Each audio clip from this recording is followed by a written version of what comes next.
Oh shit, here we go again. I got a letter. The name on the envelope said Mary.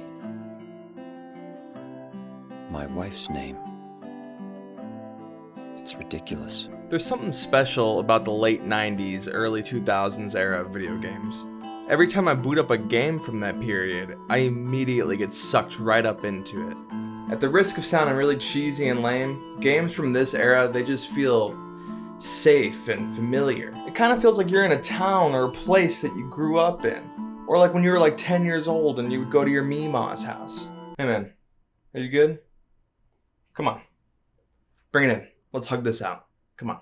It's probably mostly nostalgia, but the ability to make you feel that way is one of the most important missing elements in modern AAA video games, at least in my eyes. Games used to be able to take ginormous risks, and if it flopped, it would still suck, but you wouldn't be out millions and millions of dollars. And that's why you get games like Wind Waker, which had polarizing, cel-shading graphics that weren't seen before in the series. Hey, what's wrong with you, Mima? Come on, bring it in. Come on. Or games like Ape Escape, where you're just a kid who's trying to stop this organization of evil brainwashing monkeys trying to destroy the entire world. It's such a weird concept, but I still think about Ape Escape today, and it's been 20 years since 3. Oh god. These risks would create vibes that are nearly unmatched today, with the exception of a lot of amazing indie titles, but that's for a different discussion on a later day. One of my favorite examples of this is Mortal Kombat. I'm a huge fan of this series, especially the 3D era. There was just so much aura. Yep, that's right. I learned about that one recently. I'm keeping up. They were able to take huge risks in this series, which was just typically a 2D fighting game with hardly really any story, and they would just do shit because they thought it was funny, like turn Jax into the Colossal Titan and completely annihilate his opponents after he wins a fight. They took a huge risk and turned these games into action-adventure games. And they not only doubled down with mythologies and special forces, but they tripled down and gave us a beloved cult classic with Mortal Kombat Shaolin Monks.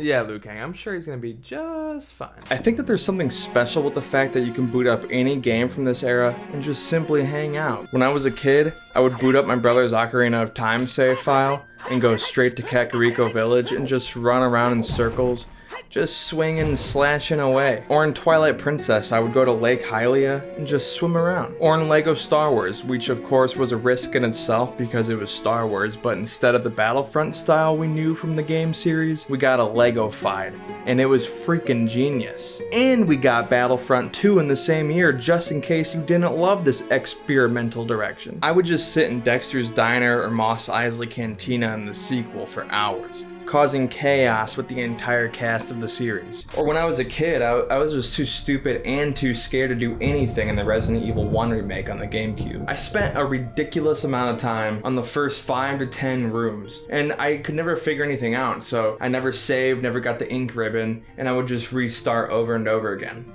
which is kind of embarrassing now that I'm like saying it out loud. But the total aura. Susie, leave the man's aura alone. Of the first zombie in this game, this shot is literally engraved in my brain. Probably somewhere important that's disallowing me from learning anything else that's actually important to go there instead. A large part of the reason that I'd be able to chillax so hard in these worlds is the soundtracks of these older games. They would literally captivate me more than any form of music outside of video games. And you know, I play in a band, I listen to normal people music, but game soundtracks just sounded so non-typical and weird compared to every other form of media. And even if the music should be clocking to you as cheesy, it just for some reason works so much better in video games than it does in movies or TV. All I have to do is play this,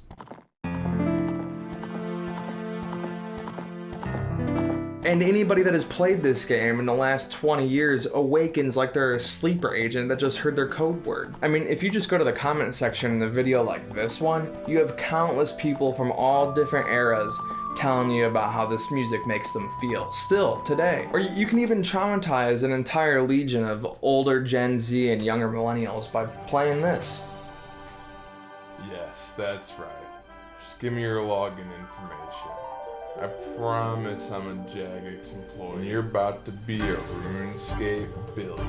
Hell, going back to Mortal Kombat, I would just sit in the character selection screen and listen to the absolute jammers for a minute before choosing my character. Or dude, you make it to a save room in Resident Evil and just forget about it. Even if you don't have any ink ribbons and you can't save, like I was talking about earlier, this is like straight up some of the most soothing and peaceful and amazing music that I've ever heard, period. Not just in video games, just ever. Of course, this era had some shitters too, you know, games that you go back to today and they feel like total garbage to play. Damn, we've been detected. But since the development time was so short, it didn't necessarily matter as much when one game would sort of flop and the next one would be right around the corner. And to really drive this point home, back then you'd get 3 GTA games in a 3-year period, not one every decade. Resident Evil, great example. They were popping games out left and right like it's nobody's business, and some of them, yeah, they kinda suck. But then others are some of the greatest games to ever exist ever in the game world.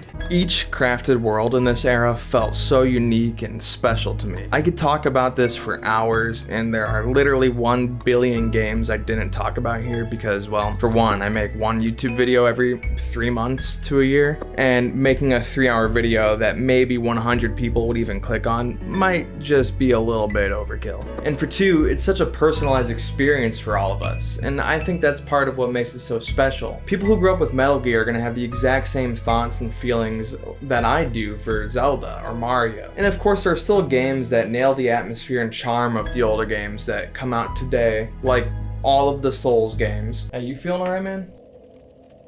You know, I was with James from Silent Hill 2 earlier, and he was feeling a little bit down, and you know what made him feel better?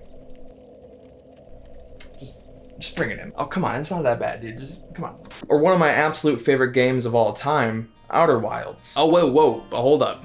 We're not talking about that right now. We're gonna talk about games like that in a different video. For now, actually, I'm gonna end it here. And if anybody has made it this far in the video, I appreciate you, and I'll see you later.